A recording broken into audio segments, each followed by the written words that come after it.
Throughout history, few ailments have sparked such terror and misunderstanding as leprosy. Shrouded in myths, marred by stigma, this ancient disease has long haunted humanity, turning sufferers into pariahs exiled from the very fabric of society. It's thought that around 200,000 people still have leprosy today, though the situation for sufferers couldn't be more different than in the past, when those dubbed lepers were banished to distant corners and abandoned to the disease that slowly began to eat away at them. One long-standing and still common misconception is that leprosy is a rampant killer, when, in fact, it's actually rarely fatal. This is not a disease that kills quickly, but one that gradually strips the body bare, leaving sufferers horribly disfigured. In the past, the vast majority of lepers died not from leprosy, but rather from malnutrition, other diseases, and sometimes even murder. A vivid illustration of this horror can be found in the ancient laws of Leviticus, which demanded that anyone suspected of having the disease must wear torn clothes, let their hair be unkempt, cover the lower part of their face, and cry out, "Unclean, unclean," wherever they went. This stark depiction highlighted the intense fear and social stigma associated with leprosy, which has left an indelible mark on human history. Leprosy as a disease is very much under control thanks to modern medicine, but its chilling effects remain buried within the human consciousness. Leprosy is a chronic infectious disease caused by the bacteria Mycobacterium leprae. Primarily affects the skin, peripheral nerves, upper respiratory tract, and eyes.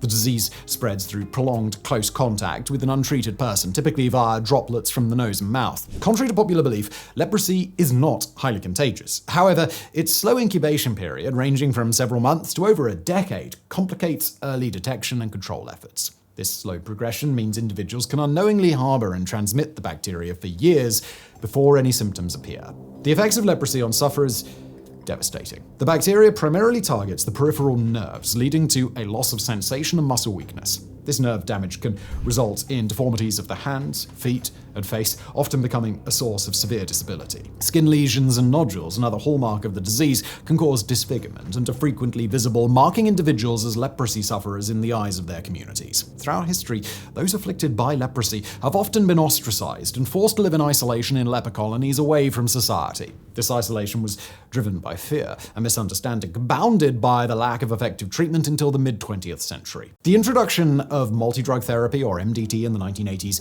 has revolutionized the treatment of leprosy, rendering it curable and significantly reducing its prevalence worldwide. Leprosy, today known as Hansen's disease, has been recognized and feared since ancient times. In ancient Egypt, skeletal remains with telltale signs of leprosy suggest its presence as early as 2000 BC, while references to the disease appear in some of the earliest recorded texts. The Bible, particularly the Old Testament, frequently mentions leprosy, describing it as a severe and unclean condition that warranted isolation from the community. Similarly, ancient Indian texts like the Atharva Veda describe a disease resembling leprosy, highlighting its presence in South Asian societies.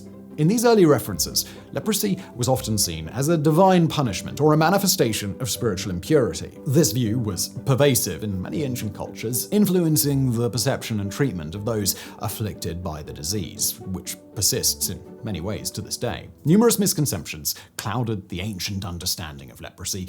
People believed that leprosy was highly contagious and incurable, leading to extreme measures to avoid contact with those affected.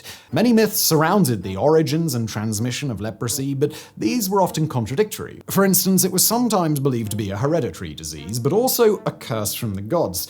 In many ways, leprosy was viewed in much the same way as the plague: sheer terror. And people would do whatever they could to ensure there was as much distance between them and the lepers. In ancient times, treatments for leprosy were rudimentary, largely ineffective. Isolation was the primary method used to control the spread of the disease. Leprosy sufferers were often banished to remote areas or confined to leper colonies where they lived apart from the rest of the community. The practice of isolation was seen as vital to protect the healthy population, but it also reinforced the social stigma associated with the disease. Early approaches to medical treatment included the use of various herbal remedies and potions. In ancient India, for example, treatments mentioned in Ayurvedic texts included the application of oils and pastes made from medicinal plants. However, these treatments had little effect on the progression of the disease. During the medieval and early modern periods, leprosy spread extensively across Europe and Asia, facilitated by increased trade, travel, and warfare. The Crusades, in particular, played a significant role in transmitting the disease, as soldiers and pilgrims traveling to and from the Holy Land carried it across vast distances. As a result, leprosy became endemic in many regions, with outbreaks occurring regularly. Leprosy was rampant from the 11th to the 14th centuries, with an estimated 19,000 leper houses established across the continent to quarantine the afflicted. The lack of understanding about its transmission also influenced the disease's spread. It wasn't until the 19th century that scientists discovered that leprosy was caused by a bacterium, Mycobacterium leprae, and not by direct contagion or hereditary as previously thought. In response to the widespread prevalence of leprosy, leprosariums, that's leper colonies, were established throughout Europe and Asia. These institutions were designed to isolate leprosy patients from the general population, providing them a place to live and receive basic care. While the primary goal was to prevent the spread of the disease, leprosariums also served as places of refuge for those ostracized by society. Leprosariums varied in their conditions and treatment of patients. Some were run by religious orders that provided compassionate care, while others were little more than prison camps where patients were neglected and left to fend for themselves. The social stigma associated with leprosy during the medieval and early modern periods was immense. Leprosy patients were often viewed as sinners being punished by God, and their visible disfigurements made them objects of fear and revulsion. This stigma extended beyond the individuals affected, often tainting their families and leading to social and economic marginalization. In many communities, leprosy patients were required to wear special clothing or carry a bell to announce their presence, ensuring that others could avoid them. This practice of marking and isolating leprosy sufferers perpetuated their exclusion and reinforced the belief that they were dangerous and unclean. The medieval and early modern periods saw significant developments in the response to leprosy, but they also perpetuated many of the misconceptions and social stigmas that had been present since ancient times. The establishment of leprosariums and the continued spread of the disease highlighted the need for a better understanding and more effective treatments, which would eventually come with the scientific advancements of the modern era. The incidence of leprosy began to decline rapidly in Europe around the 1400s and had largely disappeared from most European countries by the 1600s. Now, the exact reason for this remains unclear. Some suggest it was due to improved living conditions, such as better nutrition, clean water, and sanitation, which enhanced immune systems and increased resistance to the bacteria causing leprosy. Another theory involves the spread of tuberculosis. The bacteria that cause TB and leprosy are very similar, and some believe that as TB spread across Europe, it may have led to the development of immunity to leprosy. However, while Europe began to breathe a little bit easier, its tentacles spread leprosy worldwide. The age of exploration, spanning the 15th to 17th centuries, facilitated unprecedented global interaction through colonization and trade, inadvertently spreading diseases like leprosy to new territories. European explorers and colonists carried leprosy to the Americas, Africa, and Asia, regions that previously had limited or no exposure to the disease. The forced migrations, harsh living conditions, and lack of immunity among indigenous populations exacerbated the spread and impact of leprosy in these areas. In the Americas, for instance, leprosy was introduced by Spanish and Portuguese explorers and later spread through the African slave trade. In Africa, colonial settlements and the displacement of local populations contributed to the disease's rapid expansion. Similarly, increased interaction with European traders and settlers in Asia led to a rise in leprosy cases, particularly in port cities and colonial administrative centers. In the Hawaiian Islands, leprosy, known locally as ma'aipake, became widespread in the 19th century following increased contact with European and American traders. The Hawaiian Kingdom, grappling with the rapid spread of the disease, established a leper colony on the Kalapapa Peninsula in 1866. Thousands of leprosy patients were forcibly relocated to this isolated settlement, where they lived under harsh conditions with limited medical care. In the Caribbean, leprosy spread among the indigenous populations and enslaved Africans, further complicating the already dire public health situation. Leper colonies were established on several islands, including Jamaica and Trinidad, where patients were segregated from the general population. Amid the spread of leprosy during the colonial period, Christian missionaries played a significant role in treating and caring for leprosy patients. Driven by religious convictions, missionaries established greater numbers of leprosariums and provided medical care, food, and shelter to those affected by the disease. Missionaries not only offered physical care, but also sought to alleviate the spiritual suffering of leprosy patients. They preached messages of compassion and salvation, countering the prevailing belief that leprosy was a divine punishment. While their medical knowledge was limited, missionaries' commitment to serving leprosy patients laid the groundwork for future medical advancement and public health initiatives. A significant breakthrough in understanding leprosy came in 1873, when Norwegian physician Armor Hansen discovered that bacterium as the causative agent of the disease. Hansen's discovery marked the first time a bacterium was identified as causing a chronic disease in humans, revolutionizing the field of microbiology and transforming the understanding of leprosy. Hansen's work debunked many of the myths surrounding leprosy, proving that it was not a hereditary curse or a divine punishment, but an infectious disease caused by a specific pathogen.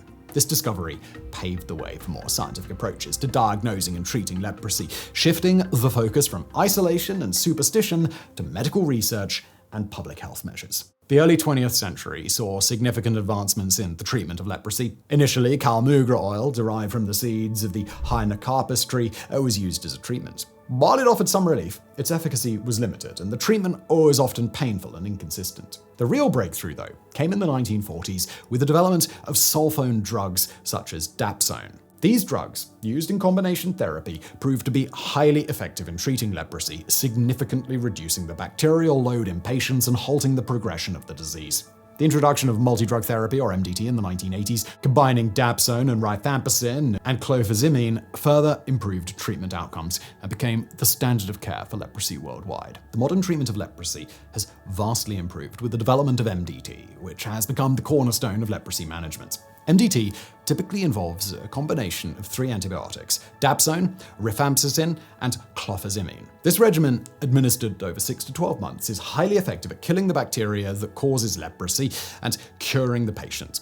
Early diagnosis and prompt treatment with MDT can prevent further disability and further transmission of the disease. In addition to antibiotics, supportive treatments are essential to managing complications and disabilities associated with leprosy. These include physiotherapy to maintain muscle strength, reconstructive surgery to correct deformities, and the provision of orthotic devices to assist mobility. Modern healthcare approaches also emphasize comprehensive care, including psychological support to address the mental health challenges faced by patients. The 20th century saw the implication of comprehensive public health campaigns aimed at controlling and eventually eradicating leprosy. The World Health Organization played a pivotal role in these efforts, launching a global initiative to promote early detection, treatment, and education of the disease. One of the most successful public health campaigns was the WHO's Leprosy Elimination Program, which began in the 1980s. This program focused on providing free MDT to leprosy patients, training healthcare workers, and raising awareness about the disease to reduce stigma and encourage early treatment. As a result of these efforts, the global prevalence of leprosy dropped dramatically, and many countries achieved the goal of eliminating leprosy as a public health problem, defined as a prevalence rate of less than 1 case per 10,000 population. The success of these programs is attributed to robust healthcare infrastructure, widespread public health campaigns, and community engagement. In the 1980s, the global number of leprosy cases was around 5.2 million. By 2020, this figure had dropped to fewer than 200,000. Between 1994 and 2014, 16 million people worldwide were cured of leprosy.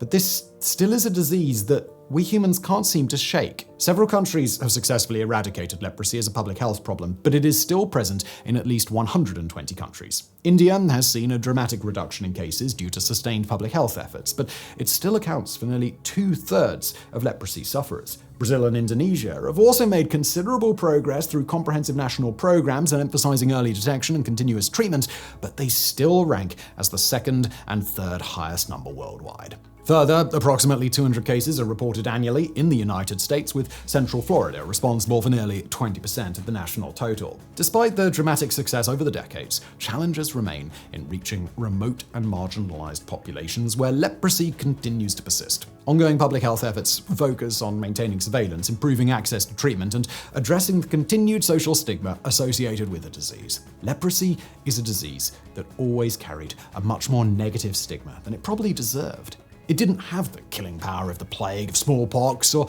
even Ebola. But maybe that was why it has remained such a dark spectre hanging over the world. The effects of leprosy on the body are catastrophic. They're not fatal. Horrifying, yeah, deadly, very rarely. Yet it is this horror that continues to haunt humanity. Images of skin peeling off, gaping holes in the body, cries of unclean, unclean.